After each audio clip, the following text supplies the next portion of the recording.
is not just wonderful.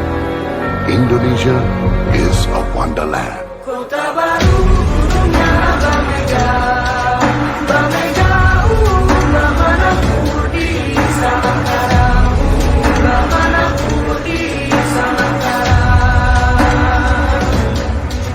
Katamu lawanlah adinda, adinda iman bidadara, sama layak iman bidadara, sama layak.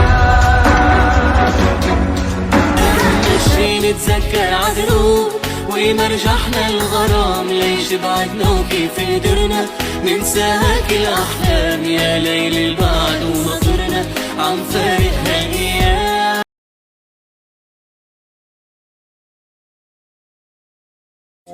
Oh, simple thing, where have you gone?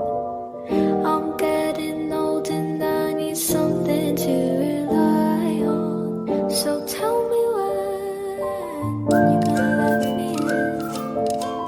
I'm getting tired. Assalamualaikum warahmatullahi wabarakatuh.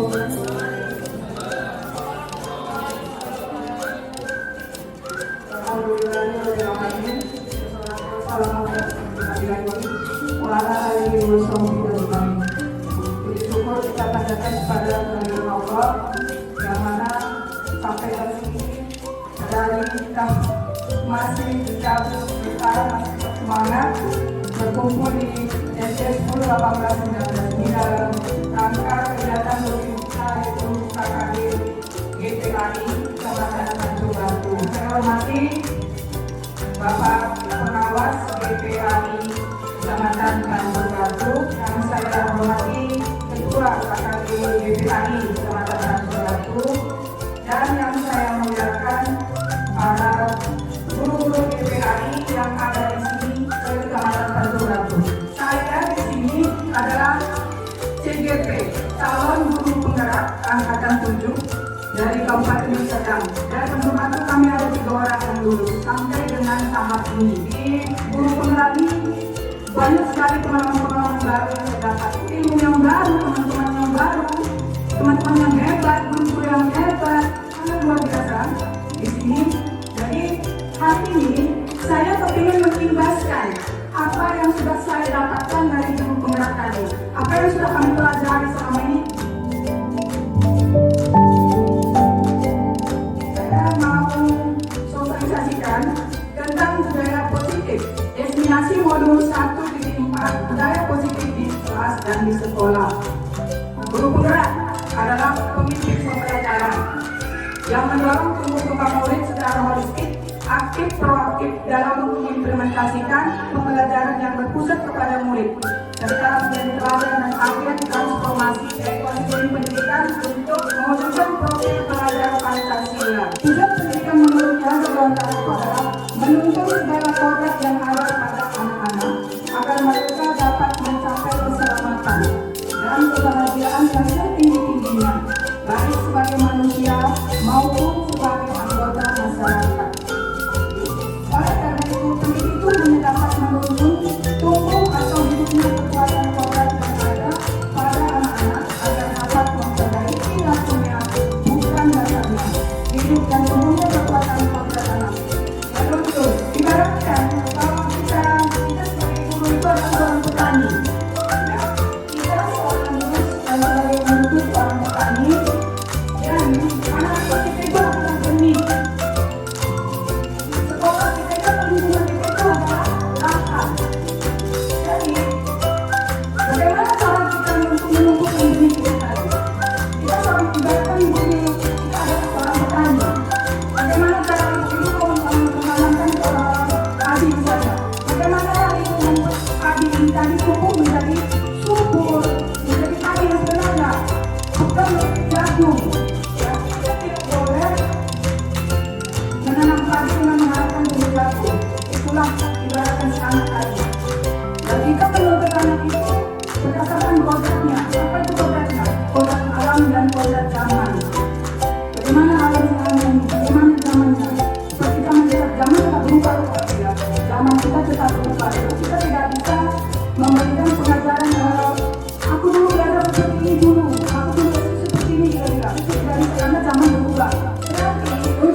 dengan pupuk. Itulah tugas kita sebagai seorang petani. Itulah juga tugas kita sebagai guru. Bagaimana kita mendidik anak ini agar si anak ini tetap dalam kodratnya. Ya, apa kodrat anak belajar? Bermain. Jadi kalau anak-anak bermain ini kadang-kadang kita bermarah juga ya. Main aja juga. Padahal anak-anak kodratnya bermain loh itu. Bermain anak-anak bermain sambil belajar. Ya. Nah, disitulah kita harus mengenali karakter anak kita ini. Nah, anak kita itu kita harus kenal karakter. Oh, anak ini bagaimana? Kenapa ya anak ini tidak mengerti-ngerti? Kenapa anak ini suka rasa? Itu begitu kodrat dia. Jadi tinggal bagaimana cara kita itu memiliki nilai, ya, memiliki nilai dan peran. Apa nilainya? Nilai guru penggerak itu adalah yang pertama berpihak kepada murid. Kemudian yang kedua mandiri. Nah, kemarin sudah melalui diskusi, kalau pribadi kemarin itu nilai yang saya miliki itu adalah mandiri. Kenapa?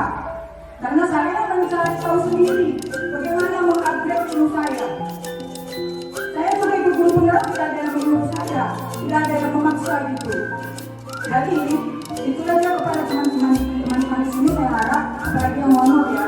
Kalau ada pelatihan, janganlah malas mengikutinya. Jangan karena ada transport ke sekolah, malas berangkat. Jangan seperti itu. Bapak Ibu kesana itu untuk kenapa? Karena transport, tidak. Karena ilmu.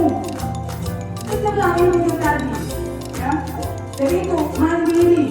Mau melakukan perubahan tanpa disuruh orang lain. Jangan mengharapkan suruh orang. Kemudian yang ketiga, kolaborasi. Nah ini yang paling penting. Ini kolaborasi ini. Kolaborasi. Kerjasama antar pemangku pendidikan, kerjasama dengan antara teman-teman di sekolah untuk apa? Untuk mengembangkan pendidikan di sekolah atau di institusi. Kemudian inovatif, menciptakan hal yang baru pada anak didik kita, ya, supaya anak-anak didik itu tidak bosan, malah bosan belajar itu aja. Jadi kita sebagai guru itu harus memberikan hal yang baru, menciptakan hal yang baru, supaya anak ini tertarik terus. Oh, itu pelajaran agama, asik sama ibu itu rasanya. Jangan sampai malas itu aja. Kemudian reflektif. Nah, reflektif ini, kita apapun yang kita lakukan itu selalu melakukan refleksi. Setelah kita memberikan pelajaran kepada anak ini kita, tanya dia, bagaimana perasaan dia mempelajari hari ini. Kemudian peran guru penggerak, itu yang pertama menjadi pemimpin pembelajaran dia. Kita pemimpinnya, mau kita bawa kemana anak itu kita nakodanya, supirnya, mau kemana kita bawa. Kemudian menggerakkan komunitas praktisi, ini salah satu komunitas kita GPAI Kecamatan, KKG GPAI. Kemudian menjadi coach bagi orang lain, kita menjadi guru bagi teman-teman kita.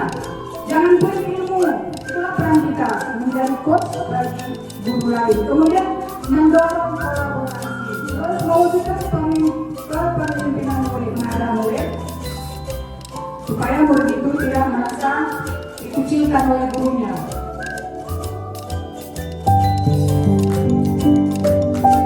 Kita sebagai guru juga harus punya visi sekolah, yang visi kita beda Bapak Ibu.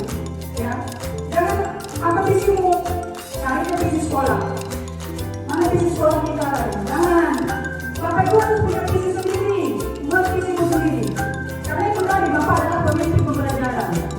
Ketikanya peserta didik yang cerdas dan berakhlak mulia serta menguasai teknologi sesuai perkembangan zaman. Itu adalah visi yang saya sebut kemarin setelah melalui tahapan yang sangat panjang.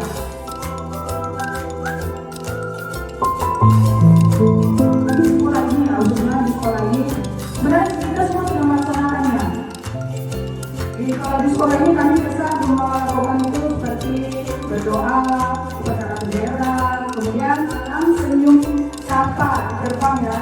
Itu salah satu contoh budaya positif. Dan kita kembali bagi kita guru agama, ibu bisa buat kebiasaan sholat duha. Kemudian bisa kita buat program sholat subuh untuk kelas tinggi. Kemudian ada Jumat berbagi, ada Jumat bersedekah. Banyak sebenarnya yang bisa kita lakukan. Itu salah satunya budaya-budaya positif yang perlu kita terapkan sebagai guru agama. Budaya positif di sekolah itu nilai-nilai dan kebiasaan di sekolah yang berpihak pada murid agar mereka dapat berkembang menjadi pribadi yang kritis, penuh hormat dan bertanggung jawab sesuai dengan profil pelajar Pancasila. Kebiasaan yang kita lakukan itu harus sesuai dengan profil Pancasila. Inilah dia konsep utama budaya positif. Ada 7. Yang pertama, perubahan paradigma belajar, kemudian disiplin positif, kemudian motivasi perilaku manusia, kebutuhan dasar manusia, restitusi atau posisi kontrol guru, keyakinan kelas, dan segitiga restitusi. Nah, ini yang pertama, perubahan paradigma belajar. Dalam mengembangkan budaya positif, menyediakan lingkungan yang positif, aman, dan nyaman, agar siswa mampu berpikir, bertindak, dan mencipta dengan merdeka, mandiri, dan bertanggung jawab. Untuk melakukan sebuah perubahan itu, awalnya kita harus menciptakan lingkungan yang aman. Bagaimana siswa kita itu senang datang ke sekolah kalau dia tidak nyaman di sekolah? Tidak akan betah di sekolah kalau tidak merasa aman. Jadi, untuk menciptakan sebuah budaya positif itu, yang pertama itu kita harus melakukan bahan supaya anak didik itu merasa aman dalam sekolah, merasa nyaman. Disiplin sangat berkaitan dengan kontrol guru terhadap murid. Untuk mendisiplinkan siswa itu sebenarnya kontrolnya ada pada kita. Yang kedua, disiplin positif. Disiplin positif merupakan suatu cara penerapan disiplin tanpa kekerasan dan ancaman yang dalam praktiknya melibatkan komunikasi tentang perilaku yang efektif antara guru dan murid, orang tua dan anak, yang bertujuan untuk menumbuhkan kesadaran serta memberdayakan anak untuk melakukan sesuatu tanpa sogokan, tanpa ancaman maupun hukuman. Namun dalam budaya kita, makna kata disiplin telah berubah menjadi suatu yang dilakukan seseorang pada orang lain untuk mendapatkan kebutuhan, kecenderungan umum adalah menghubungkan kata disiplin dengan ketidaknyamanan. Bukan dengan apa yang kita hargai atau pencapaian suatu tujuan dunia. Kemudian ini dia, dalam memberikan hukuman dan konsekuensi kepada murid itu kita harus bedakan yang mana hukuman dan yang mana konsekuensi. Jangan asal memberikan, ya. Di mana perbedaan hukuman dan konsekuensi itu adalah apa itu hukuman? Hukuman itu bersifat tidak direncanakan atau tiba-tiba. Murid tidak tahu apa yang akan terjadi dan tidak dilibatkan. Hukumannya bersifat satu arah dari pihak guru yang memberikan murid hanya menerima hukuman. Hukuman yang diberikan bisa berupa fisik maupun psikis verbal, ya. Anak-anak disakiti oleh suatu perbuatan atau kata-kata. Hukuman itu bukan hanya kita pukul dia, kita curi dia, kita tarik kupingnya, tidak. Ya, dengan kata-kata juga merupakan hukuman. Hukuman itu tidak direncanakan kepada dia dan tidak anak itu tidak tahu. Itulah hukuman. Dia tiba-tiba begitu dia berbuat salah kita hukum tiba-tiba. Nah, kemudian yang kedua lagi konsekuensi. Konsekuensi itu rencana dan sudah disepakati, sudah dibahas dan sudah disetujui antara murid dan guru dan dibuat oleh pihak guru dan murid. Sudah mengetahui konsekuensinya yang akan diterima bila ada pelanggaran. Namun, murid tetap saja dibuat tidak aman untuk jangka waktu pendek. Artinya, pemberian hukuman dan konsekuensi ini adalah tidak memberikan efektif, ya, kepada anak-anak. Bukan merupakan efektif untuk menumbuhkan budaya positif kepada anak. Karena antara hukuman dan konsekuensi ini sama-sama tidak mengenakan bagi anak. Cuma tadi kalau konsekuensi itu kita rencanakan dalam pelaksanaan. Disitulah perlunya membuat keyakinan kelas. Yang ketiga, motivasi perilaku manusia. Nah, semua perilaku itu mempunyai tujuan. Nah, begitu juga dengan anak didik kita. Semua perilaku mempunyai tujuan. Jadi semua perilaku itu mempunyai tujuan. Apa tujuannya? Yang pertama, untuk menghindari ketidaknyamanan atau hukuman. Ini namanya motivasi eksternal. Yang kedua, untuk mendapatkan imbalan atau penghargaan dari orang lain. Yang ketiga, untuk menjadi orang yang mereka inginkan dan menghargai sendiri dengan nilai yang mereka percaya. Yang keempat, kebutuhan dasar manusia. Realitas kebutuhan setiap orang berbeda. Ya, setiap orang itu kebutuhan berbeda ya Bapak Ibu. Kita harus bisa memahami pandangan orang lain tentang dunia. Setiap orang memiliki gambaran yang berbeda. Jadi, di sini ada 5 kebutuhan dasar manusia yang sudah kami rangkum. Yang pertama itu kebutuhan fisiologis, itu bersifat berupa sandang dan pangan. Yang kedua kebutuhan akan rasa aman dan kesenangan. Dan yang ketiga kebutuhan rasa diterima dan kasih sayang. Kemudian yang keempat kebutuhan akan penghargaan. Kemudian yang kelima penguasaan. Nah ini contoh kasusnya. Silakan dibaca Bapak Ibu contoh kasusnya. Dinda, seorang anak kelas 3 SD. Begitu tiba di rumah, sepulang dari sekolah, menangis dan mengadu pada ibunya bahwa dia benci pada ibu gurunya yang bernama Rani. Menurut Anda, kebutuhan apa yang berusaha dipenuhi oleh Dinda jika jawabannya seperti ini? Guru bilang aku tidak boleh bersenandung sewaktu mengerjakan tugas. Katanya kelas harus tenang, tidak ada suara. Kan nggak seru jadinya itu. Jadi mengadu dengan orang tua di rumah. Jadi di sini kebutuhan yang manakah yang mau belum terpenuhi oleh siapa namanya tadi? Si Dinda ini.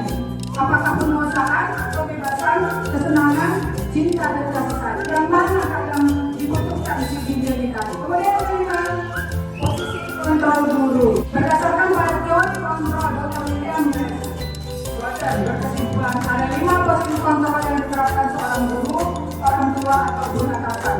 Dalam melakukan kontrol, kelima posisi kontrol tersebut adalah yang pertama sebagai penghukum Bapak Ibu. Yang kedua, pembuat rasa bersalah. Kemudian ada sebagai teman. Kemudian sebagai pemantau. Kemudian sebagai manajer. Yang tadi sudah menjelaskan pembelajaran pelajaran tertulis di tempat tertulis. Namun beliau memperhatikan bahwa Fajar malah tidur-tiduran dan tanpa acuh pada pelajarannya. Fajar, coba jawab pertanyaan nomor 3.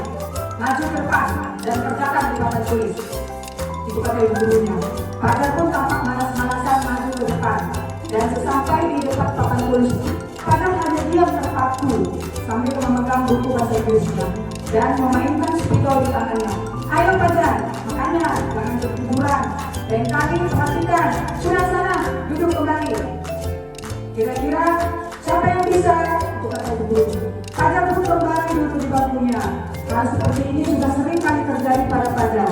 Seperti tidak memperhatikan acuh tak acuh dan nilai-nilai yang pun tidak terlalu baik untuk pelajaran bahasa Inggris.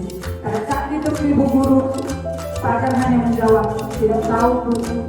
Ibu Dani pun menjawab diri, di mana kamu Fajar? Kamu tidak kasihan sama ibu ya? Ibu sudah capek-capek mengajarkan kamu. Tidak kasihan sama ibu. Dan Fajar pun diam membisu.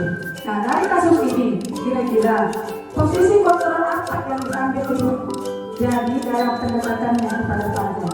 Kemudian yang kedua, keyakinan kelas. Keyakinan kelas ini adalah nilai-nilai keselamatan atau kesehatan. Ini yang kita sebut sebagai suatu keyakinan. Keyakinan dengan kesepakatan beda ya Bapak Ibu ya? Berbeda. Keyakinan kalau kesepakatan itu cenderung dengan peraturan. Tapi kalau keyakinan itu lebih mencondong ke nilai-nilai kebajikan. Contoh, memakai masker. Nah, kemudian ini lingkaran budaya positif. Dari mana terbentuk budaya positif? Tahapan terbentuknya budaya positif itu berawal dari sebuah peraturan di kelas. Kemudian dari peraturan lahirlah keyakinan kelas. Kemudian terciptalah lingkungan yang positif di kelas kita dan berkembang menjadi sebuah budaya positif. Jadi memang harus kita membiasakan ya Bapak Ibu ya. Jangan hanya tertulis, harus dibiasakan. Pembentukan keyakinan kelas ini nggak usah saya bacakan terus. Kemudian ini segitiga restitusi yang ketiga. Inilah segitiga restitusi adalah tahapan dalam penyelesaian masalah. Proses menciptakan kondisi bagi murid untuk memperbaiki kesalahan mereka, sehingga mereka bisa kembali. Inilah fungsi manajer tadi. Fungsi manajer di sini. kembali kelompok mereka dengan karakter yang lebih kuat melalui restitusi guru dapat membantu siswa menjadi lebih memiliki tujuan disiplin positif serta memulihkan dirinya setelah berbuat salah, membantu siswa untuk jujur pada diri sendiri dan mengevaluasi dampak dari kesalahan yang dilakukan, kemudian memberikan penawaran bukan paksaan. Nah, ini yang selanjutnya ada tahapan segitiga restitusi. Segitiga restitusi ini seperti ini. Yang pertama itu adalah menstabilkan identitas dulu. Dari yang menstabilkan identitas itu, kita ada pertanyaan-pertanyaan yang harus kita ajukan kepada siswa. Kemudian validasi tindakan yang salah. Yang ketiga, menanyakan keyakinan kelas, menanyakan keyakinan. Dalam tahap menstabilkan identitas itu, bagaimana? Itu di situ ada pertanyaan-pertanyaan yang wajib kita ajukan kepada murid. Kenapa dia berbuat salah? Itu menstabilkan identitas. Kemudian kita harus memvalidasi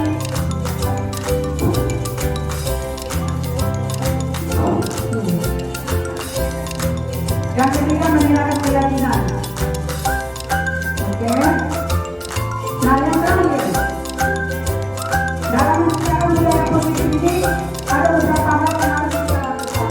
Yang pertama, antara sekolah itu harus ada komitmen atau kesepakatan untuk menerapkan budaya positif dan diskusi dalam menyelesaikan permasalahan. Kemudian kerjasama dengan semua pihak, termasuk orang tua.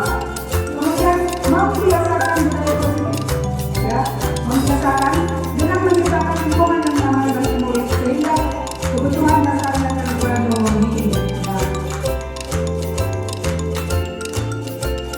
Dengan berakhirnya metode sosialisasi mungkin itulah dia materi dari saya. Semoga apa yang saya sampaikan hari ini bermanfaat bagi Bapak Ibu semua dan dapat diimbaskan kepada anak-anak murid yang di sekolah masing-masing. Tidak hanya sampai di sini saja. Saya berharap tidak hanya sampai di sini, imbaskanlah kepada murid-murid di sekolah Bapak Ibu. Terima kasih atas perhatiannya. Mohon karena lama saya akhiri. Wabillahi taufiq wal hidayah. Wassalamualaikum warahmatullahi wabarakatuh.